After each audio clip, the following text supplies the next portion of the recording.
goal is to get you to work in your zone of genius 100% of the time. Hey, I'm Gem, like a gemstone, and I'm a Kiwi, aka a New Zealander, living in the States, changing people's lives and businesses. How? Well, I'm a boho boss babe, and with my 16 years experience in the law of attraction, 8 years owning my fitness business, and 5 years as a 200-hour yoga and meditation teacher, I combine my mind, body, and soul practices with my proven business strategy and strengths to help you make more money, live in alignment and flow, give you your time back, and live a rich and enriched life of your dreams, because you deserve to be healthy, wealthy, and happy. So if you're ready to learn how to shift your mindset, attract what you want, create boundaries, avoid burnout, delegate, manage your teams, empower your staff, strategize and restructure your business, market and sell, find new streams of income, and create the balanced, fulfilled life of your dreams, then grab your coffee or tea and enjoy this episode of the Gem Body Mind podcast.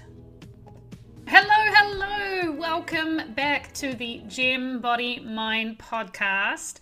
So glad that you have tuned in again this week. I am going to dive deeper into the business side of things this week. So for entrepreneurs and business owners, this is the episode for you specifically. All those people who want to become small business owners. If you are aware of, maybe you are aware, maybe not, but 80% of small businesses fail before they hit the 5-year mark. 80% of small businesses fail, close their doors within the first 5 years. Why does this happen? Why is this? Okay, there's a common denominator here, right? Because you can't just have 80% for no reason.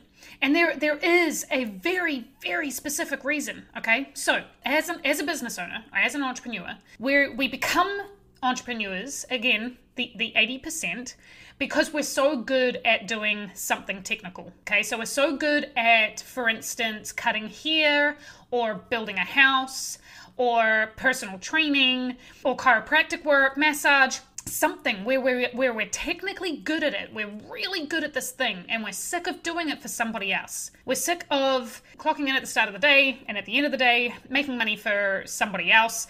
We have a schedule or a time that we have to be at the job that we get sick of it. We get tired. We want the freedom. Okay, we want the freedom. We're like, well, I could just do this myself. Why am I doing this for somebody else? Why am I working for somebody else in my zone of genius, cutting hair or building houses or whatever it may be, right? Why don't I just start my own business? Enter the entrepreneur, all right? So enter this forced entrepreneur, or this entrepreneur that's been created out of a desire for freedom. So this person who's really good at this said thing, this technical aspect, the personal trainer or whatever, they go and start a business. And then what happens is they are now running a business, and on top of that, they're personal training or cutting hair, and they're bogged down doing the technical thing that they once loved, but now they have a salon to run, or now they have taxes to worry about, now they have marketing to worry about, now they have accounting and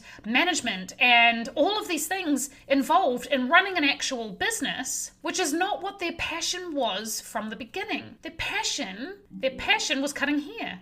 Their passion was personal training. Their passion was building houses. But now they have this business to run. Now they've got all of this other stuff that they have to learn that they didn't know before because they were technically good at the product or service. So what happens is they start to resent their business because they don't even get to do the thing that they love anymore, which was why they started the business in the first place. Now you have the 20% of the people are entrepreneurs, okay? 20% are born entrepreneurs. They were always going to be entrepreneurs or, business owners. And they know, those types of people, the born entrepreneur, they know that the business is the business, not the product or service. So on the other side of things, when we start a small business, baking pies or a cake or cutting hair. Again, I keep using the cutting hair thing. I don't know why. It's just an easy easy example, so we'll use that one, okay? So you've got the person who loves to cut hair, who loves it. That's their zone of genius. It's their passion. That's where they're fired up about it. And then they start a business, and then they try to run the business around the service that they provide, but they don't have any more time. So they can't keep providing the service at the same level or same energy that they once were in, because now they have to do all the paperwork, and now they have to do all the technical stuff, in the background of what running a business is like. And unfortunately, it's where what comes first, the chicken or the egg? Well, the business needs to be a smooth running, seamless machine with systems and processes and run like a business, and then the product or service comes into it. Okay, you think about McDonald's, right? Let's think about McDonald's, for instance. Back in the 1950s, when Ray Kroc, I believe his name was Ray Kroc, he bought the concept. He bought McDonald's from, the McDonald's brothers. And what he did was he was a true entrepreneur. He was a true entrepreneur. He didn't have a passion for making French fries and burgers. He had a passion over a business model that he noticed was working very, very well, and he knew that he could take it to the next level. From a business standpoint, okay, from a business, he doesn't care that what the business is it's burgers and fried stuff. No, it was the business. He was in the business to make more business. And it's not even, I can't even argue this, the most successful franchise in the world. Most successful franchise in the world. Now, it's not Chanel or Dior, it's not a high-end product, it's McDonald's, for goodness sake, right? But the business model worked, okay? The business model worked.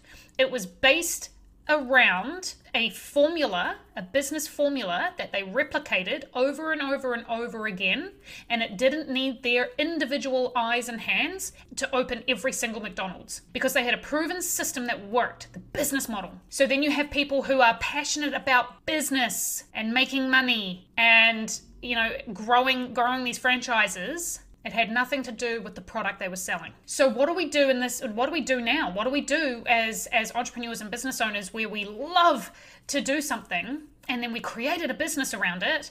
Now we resent the business, we're tired, we have no energy, we've got no time left, we're not even successful financially and we're pulling out our hair, and it's all going to hell. How do we fix it? How do we turn it around? Okay, well, because you started the business because of your technical aspect, you were good at something. If you have found yourself where you are now not even able to cut hair, you're running a business and you're not enjoying it, okay, if you're not enjoying it, you're pulling your hair out. Oh no, pulling your hair out and you cut people's hair out. But what do? You find somebody, okay, you hire somebody else who is an entrepreneur, born, natural made entrepreneur, or somebody who has made it their life mission to help businesses, to run successful businesses, open successful businesses for the business itself, for the business to business. Not, hey, that's a great service, I'm gonna, get in on that. No, they know how to run a business. That is what borrowing somebody else's time, expertise, okay, resources, that's what's gonna help you get out of that hole. Because we want you to get back to doing the thing that you love. We want you to get back to the service or the product that made that set your soul on fire, right? That you loved it. Let's say you open a boutique because you love clothes. You want to own a boutique because you want to be surrounded by fashion and accessories, and you want women to come in here, females, you want them to come in and you want to dress them, and that's what you love. But now you have a boutique to run. Now you have a business. Now you have to worry about employees. You can learn and you can grow that passion and that fire and then become very, very good at it. But that's very uncommon when you have a passion and an energy around building houses. You love your hands on a hammer and nailing away, right? You love that. Or you love talking to people in the hairdressing chair and cutting hair and creating this beautiful design of hair, right? That same excitement is very rare to have in your business as well, running the actual business side of things. Having that equal energy, it's rare. And that is why 80% of small businesses fail. They're not getting help. They're not getting to do the thing, that reason they started the business. They're not even getting to do that anymore. And that is their zone of genius. That's what lights them up. Making jewelry, making clothes, designing clothes. Those things that you love.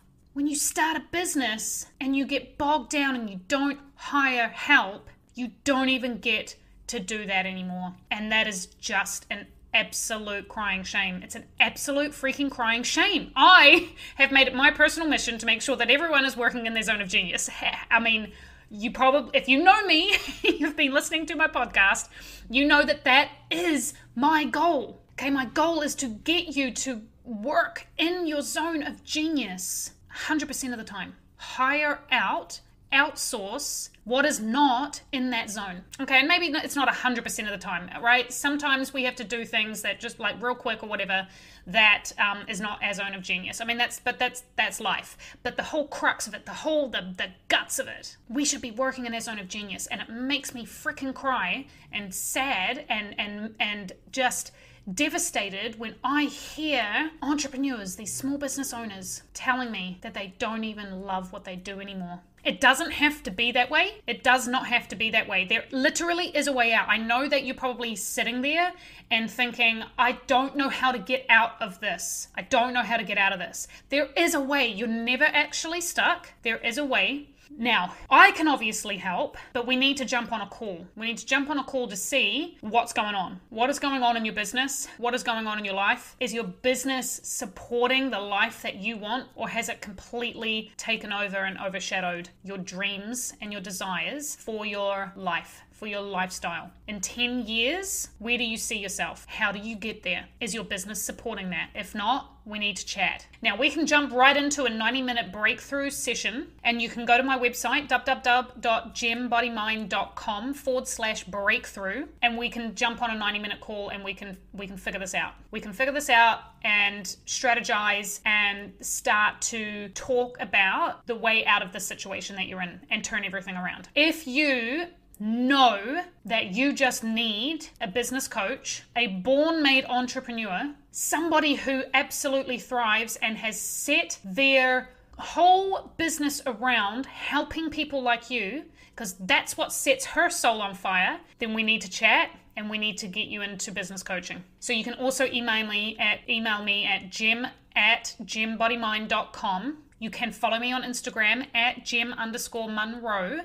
And let's chat. Let's figure this out. Let's not continue 2021 the same way that it started, okay? If you know that you need the help, if you know that you have challenges, if you know that you are struggling, do not delay, because time, unfortunately, in this instance, doesn't heal. Time, unfortunately, because you're up against that 80% in 5 years, time is not your friend. Time is a hot commodity. You're actually probably out of time if you're listening to this. You probably have no time left. I'm very, very serious about this. This is not something to take lightly. If you're in the situation that I've described, you need help. And as much as I know that entrepreneurs and small business owners hate to hear that and hate to relinquish control and hate to give things up to other people. Hey, look, you're not going to give anything up. I'm just going to help guide you and get you to where you need to be.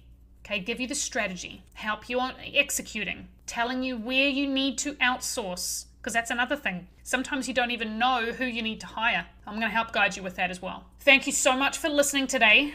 I know it's kind of a serious podcast episode, but I really wanted to, it's a general theme going on right now, being the second month of 2021, and nothing's really changed for small business owners, and it can be a little bit disheartening. And it's not that it's a new year, it's not that it was the end of 2020 and COVID and this, that, and the other thing. It's just you're going to continually face this unless something changes. I love you so much. I really hope to hear from you soon. Please reach out to me and ask me anything at all. I am here to help.